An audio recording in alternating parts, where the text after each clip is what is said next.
So what do you get when you take just a tiny little dash of Hunger Games, a huge smidgen of Mad Max, and the epic Lord of the Rings feel, and you mix it all together in a bowl? Mortal Engines. Was it epic? Let's talk about it.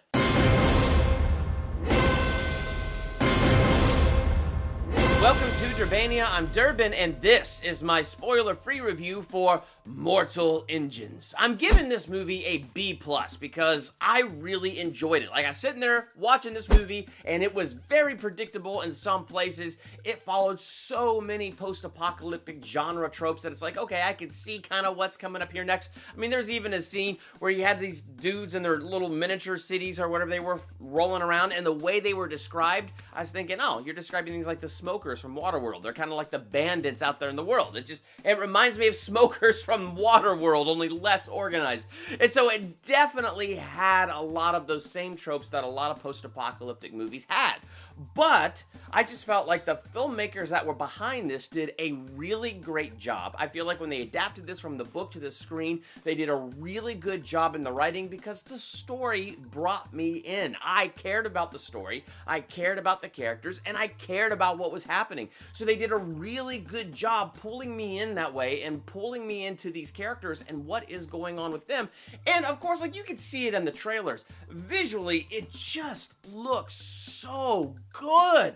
And it was like that the whole way through on the big screen. I didn't feel like there was any one moment where I felt like I was watching a really big bad cartoon or some cheap graphics or anything like that. I mean, overall, it looked incredibly good to me. And I enjoyed the musical score. That's something I really like in a movie that has an epic scope and epic feel to it. And, you know, this is being Peter Jackson's company with Lord of the Rings and all that stuff. I was excited to have a really good musical score accompanying it. So it was really, like, all of that stuff put together just drew me into this world and made me care about this world. Now I'm really curious to get a hold of the book.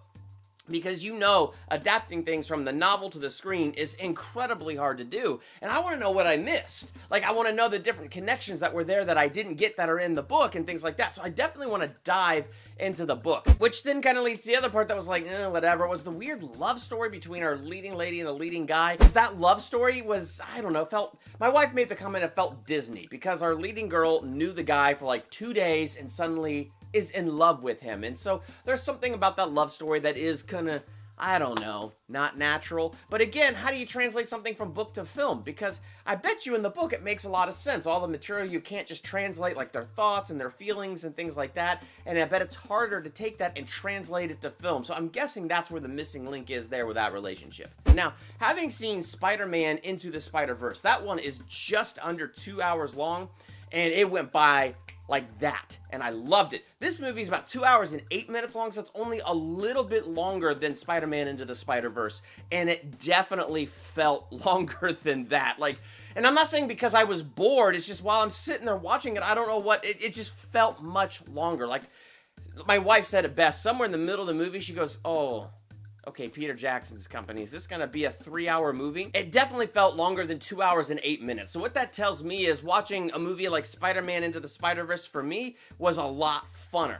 But I still enjoyed this movie, and I think the character that stands out for me is Hugo Weaving. I just really like him. He's fantastic as Agent Smith, he's fantastic as Elrond, and he was really good as the villain in this one. And he's different than Agent Smith, different than Red Skull, different. Like, it's just really cool to see him be the big baddie again, but playing that big baddie differently, and I enjoyed what he brought to that role. Like, so he brought a good dynamic to that, and I really enjoyed that. And while we are on the topic of favorite characters, there was this weird, like, Lazarus raised from the dead zombie cyborg creature that reminded me very much of Metallo from Superman because of the green eyes and the, you know, cyborg getup. Point is, he was probably my favorite character in the movie, and he was just kind of this side quest. And I wished he was more of like the main quest, or they did something more to bring him in more. I don't know. I haven't read the book, so I don't know what the books did with this character. All I know is what I saw in the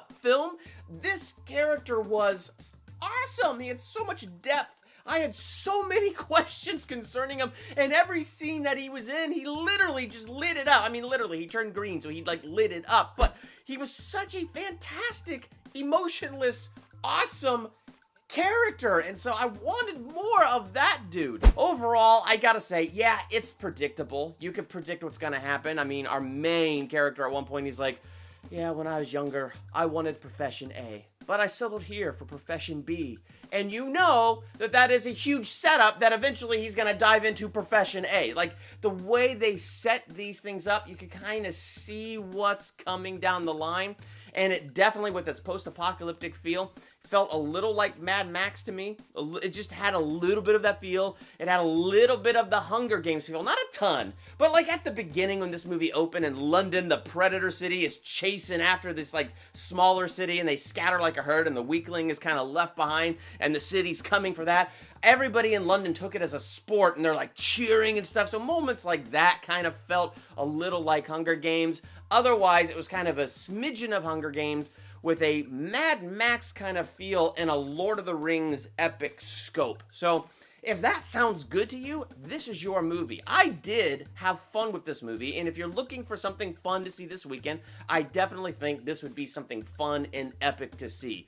I'm not in a hurry to see it again, but should the opportunity present itself for me to see it again on the big screen, I'll take it. I'm not going to seek it, but should it present itself, I'll take it. So, B+ is what I give this movie. What did you think of Mortal Engines? Be sure to let me know in the comments, and while you're there, hit the subscribe button to become a Durbanian, and hit the bell by the subscribe button so you're notified for my next movie review, ranking video, theological analysis, trailer reaction, or anything else I do here. I'm Durbin. Thanks for checking out Durbania.